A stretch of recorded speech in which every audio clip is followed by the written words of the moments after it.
जय श्री श्याम। रीमा ने अनन्या का अचानक चिंतित चेहरा देखकर पूछा। कुछ नहीं रीमा, धीरे से अनन्या ने जवाब दिया। अनन्या व उसकी सहेलियां रीमा की जन्मदिन की पार्टी में होटल में आई थीं। वहीं अनन्या ने अपने पापा को एक खूबसूरत महिला के साथ देखा। उन दोनों के आपसी व्यवहार को देखकर उसे महसूस हुआ कि वो महिला उसके पापा के बहुत ही करीब है। होटल में हल्की रोशनी होने और उसकी बहुत सारी सहेलियों की भीड़ होने के कारण उसके पापा ने उसे नहीं देखा। पार्टी चल रही थी, पर हमेशा पार्टी में चहकने वाली अनन्या का मन पार्टी में नहीं लग रहा था। उसे अपने पापा पर बहुत गुस्सा आ रहा था और मम्मी पर दया आ रही थी।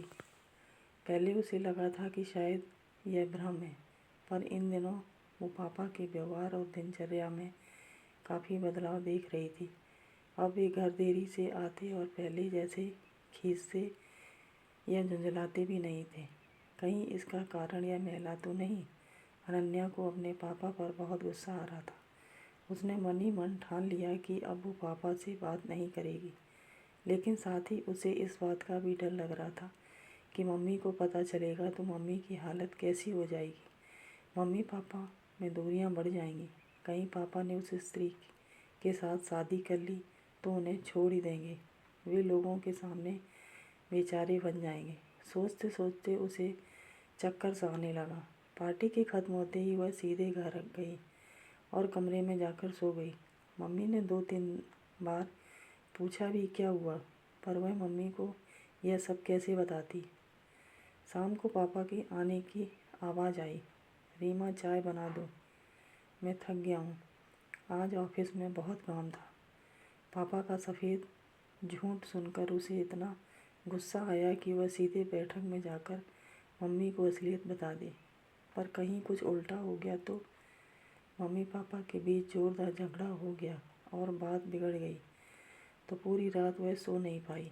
दूसरे दिन पापा की ऑफिस जाने के बाद ही वह कमरे से बाहर आई। रोज़ की तरह मम्मी फ़ोन पर मशगूल थी।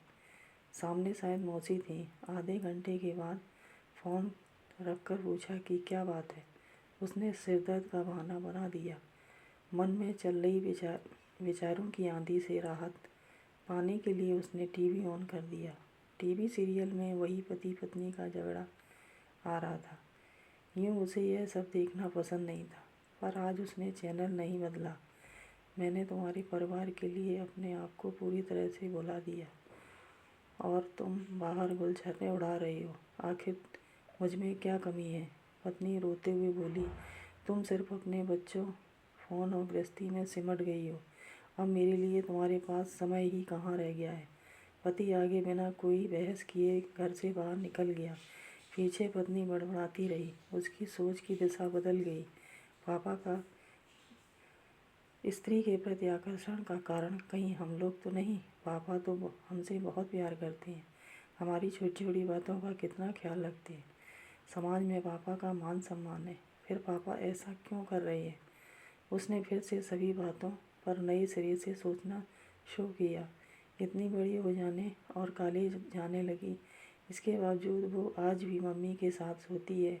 इस उम्र में भी खुद को छोटी बच्ची समझती है और छोटी छोटी ज़रूरतों के लिए भी, चाहे नहाने के कपड़े हों या फिर नूडल्स ही क्यों ना खाना हो, मम्मी पर ही निर्भर रहती है। उसकी देखा देखी छोटा भाई भी मम्मी पर ही पूरी तरह निर्भर रहता है। वह भूल गई कि मम्मी पापा पति पत्नी भी हैं। उन दोनों को भी साथ में समय बिताना चाहिए। उसे याद नहीं है कि कब मम्मी पापा अंतिम बार अकेले फिल्म या होटल गए हैं। यहाँ तक कि दोनों की शादी की सालगिरह पर भी वे बच्चों के साथ होटल जाते हैं। मम्मी तो पूरी तरह से हाउसवाइफ और केवल मम्मी बनकर रह गई। ऊपर से मम्मी को कितने ही फ़ोन भी आते रहते हैं। यहाँ तक कि रविवार और छुट्टी के दिन भी फ़ोन के आने का सिलसिला बदस्तूर जारी रहता है। उसे याद है कि एक दिन पापा ने मजाक में कहा था, जब से फ़ोन आने लगे हैं तब से स्त्री को मायके जाने की ज़रूरत कम ही पड़ती है। उस दिन पापा की बात पर सब कितना हंसे थे, लेकिन वो शायद पापा के अंतर्मन के अकेलेपन की व्यथा थी। अब उसे ऐसी कई छोटी छोटी बातें याद आ रही थीं जिन्हें वो सामान्य समझती थी। अब उसे पापा का इस तरह बदल जाना समझ में आ रहा था। भले ही उसके पापा रास्ता भटक गए हों, पर अब वो समझदार बेटी की तरह पापा को एहसास कराएगी कि घर ही उनकी मंजिल है। अनन्या ने दृढ़ता के साथ सोचा। तब कहीं जाकर उसका मन शांत हुआ। मम्मी, आज ब्यूटी पार्लर चलते हैं, उसने मम्मी के गले में बाहें डालते हुए कहा। पर तेरी सहेली की पार्टी तो कल ही हो गई, मम्मी ने उसे लाड़ से समझाते हुए कहा। अरे मेरे लिए नहीं, आपके लिए चलते हैं। आप कितने महीनों से ब्यूटी पार्लर नहीं गई। आपकी आईब्रो तो पापा के मूंछों जैसी चौड़ी हो गई हैं। उसने आईब्रो पर हाथ रखकर नाटकीयता से कहा। तो मम्मी जोर से हंसते हुए हाँ बोली। अरे हाँ, आज नाश्ते में क्या खाओगी? मम्मी रसोई में जाते हुए बोली। मम्मी, मैं बड़ी हो गई हूँ, आज नाश्ता मैं बनाऊँगी, आप मुझे बस सिखा दीजिए। गैस चालू करते हुए अनन्या बोली। यह सुनकर उसकी माँ आशा से देखती रह गई कि उसने आज तक खुद रसोई में जाकर पानी तक नहीं पिया और आज खाना बनाने की बात कर रही है। तू पढ़ाई कर, मैं खाना बनाती हूँ। नहीं मम्मी, आप ये सब अकेले करते करते कितना थक जाती हो, उसने मम्मी की तरफ प्यार भरी नज़र से देखते हुए कहा। छोटे छोटे काम अब वो खुद करने लगी ताकि मम्मी को समय व आराम मिल सके। कितनी बार उसने मम्मी को रात को सोते समय कहते सुना था कि आज तो पूरे दिन काम करते करते कमर टूट सी गई है।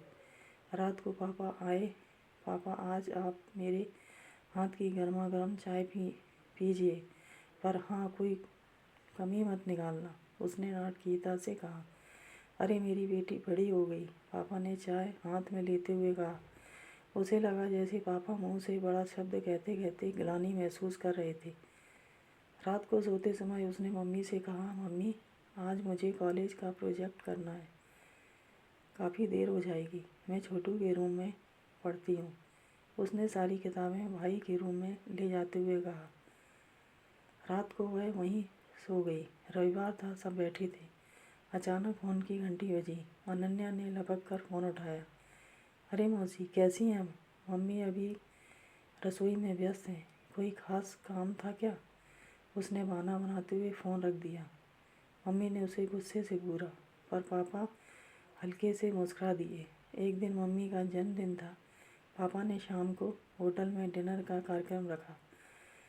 तय हुआ शाम को घर पर केक काटकर रात को होटल चलेंगे।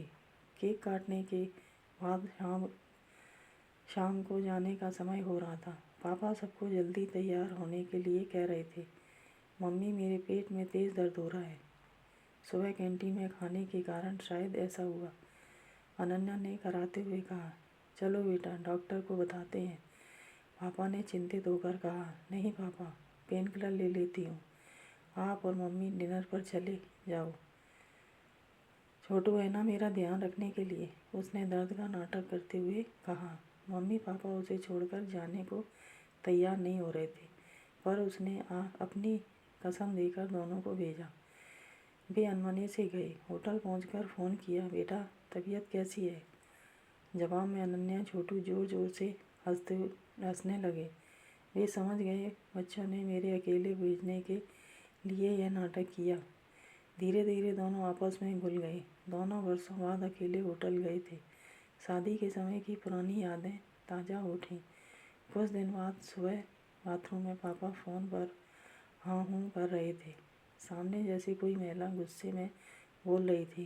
पापा ने सॉरी कहते हुए जल्दी से फ़ोन रख दिया।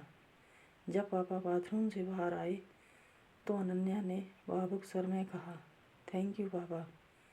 पापा ने अनन्या को प्यार से गले लगाते हुए कहा, मेरी समझदार बेटी। दोस्तों, आपको हमारी कहानी पसंद आई हो तो प्लीज़ लाइक और सब्सक्राइब करें। धन्यवाद। जय हिंद, जय भारत।